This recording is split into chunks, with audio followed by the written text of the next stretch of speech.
just call the cops and clear this whole thing? No, Bruce, I can't call the cops. This is an illegal lemur. Hello, welcome to Film Reviews with two Z's at the end. Today we're going to review the TV miniseries Maniac. I gotta tell you, I'm disappointed. I am disappointed. They could have done so much more with this show. Instead, they took a route that was ridiculous. I mean, come on. This had so much potential. I'm disappointed with it. I really am. It stars Jonah Hill, Emily Stone. They are the two main people. It's a movie about psychology and the mind more than anything, but there's a lot of comedy in it. I'll tell you right now, my favorite part of this whole show was the last episode where one of the characters has a hard time getting into the passenger seat of a car.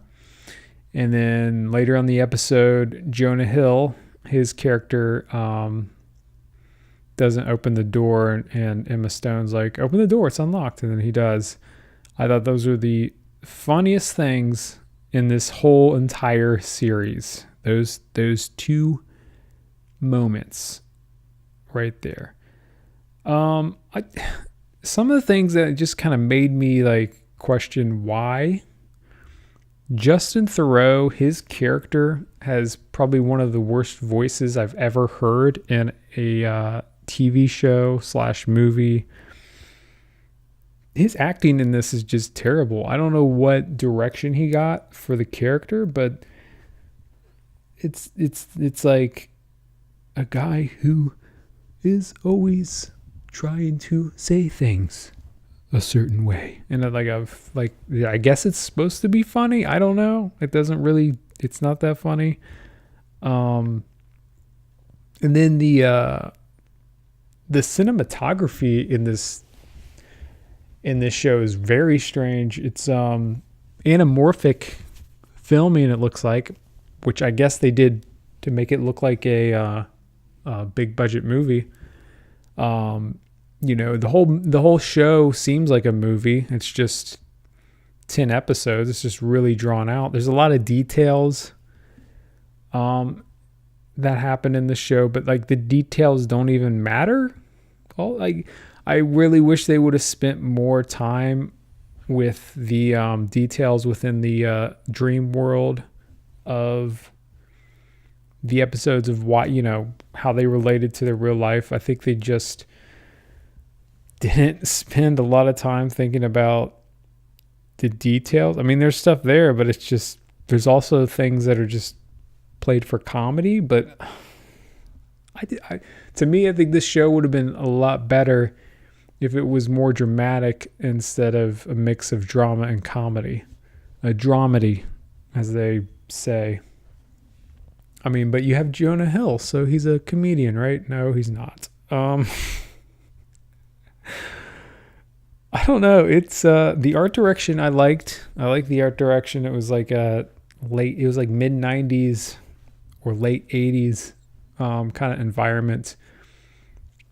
Almost like Blade Runner, except no robots kind of situation. I'm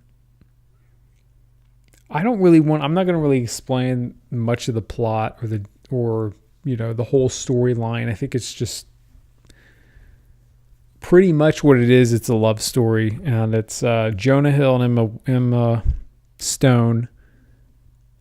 Yeah, just thinking about her last name. Well, there's drugs involved in this movie, and both the characters have mental problems of their own. They have bad experiences in life that causes them to be very depressed.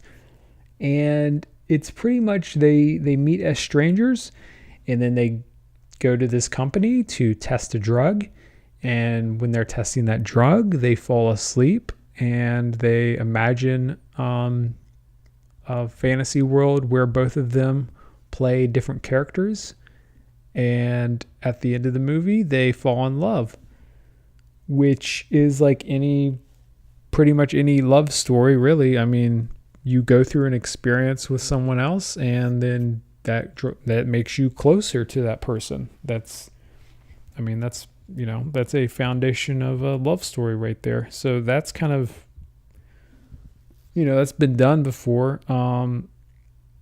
I think this movie could have been a lot better if they treated the subject matter of mental illness in a more serious way and not as a comedic way. It seems like every episode they tried to have something funny or outrageous or super violent. I really didn't understand the characters and what they were trying to portray, the acting. Dr. Azumi, who is the main female doctor scientist, she had a hilarious, I think her accent in the show was great. It was really funny. I don't know if it was intentional or not, but she spoke very clear.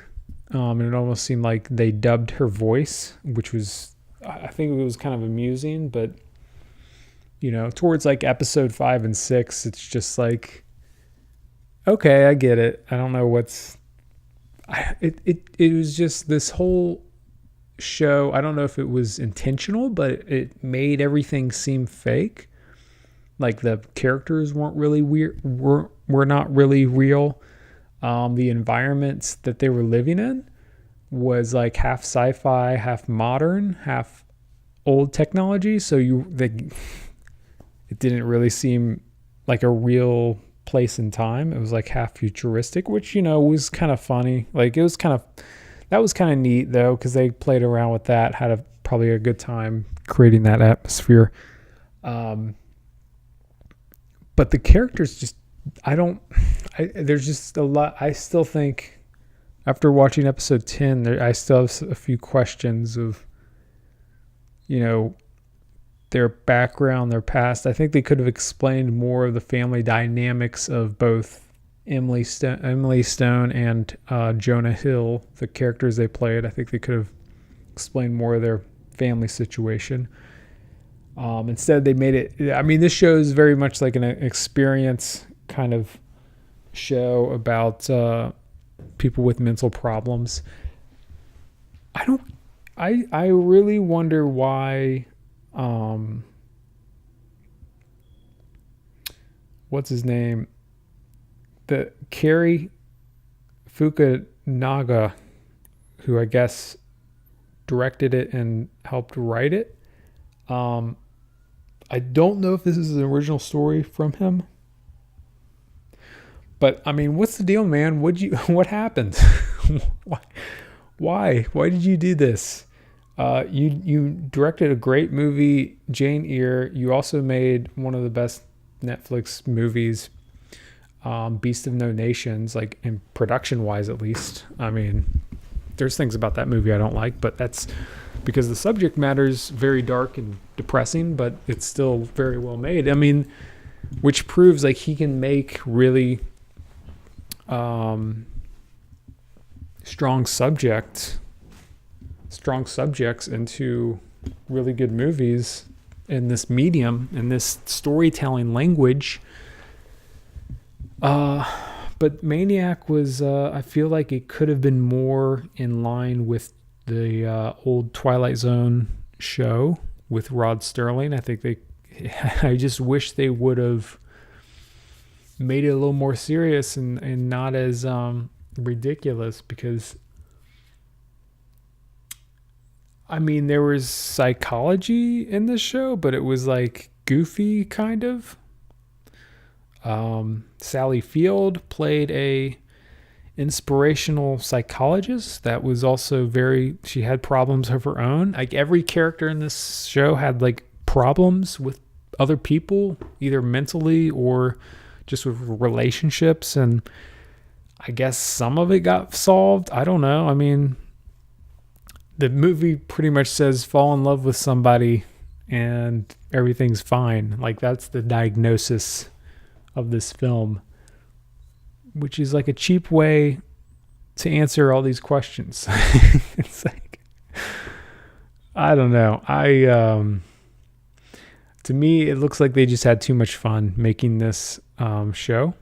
They had too much fun, and as a result, it's like a mixed bag of everything.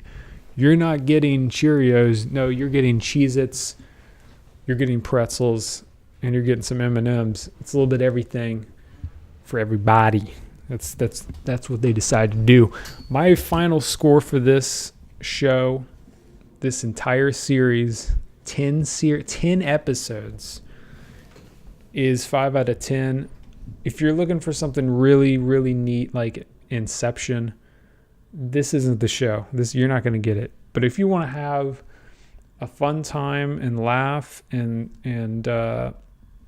look at a certain kind of art style when it comes to filmmaking, and you want to see some interesting lens flares and some anamorphic lens action, I guess you can check this show out. But it just seems like it had so much more potential. 5 out of 10. I'm sorry. What's the deal with this show?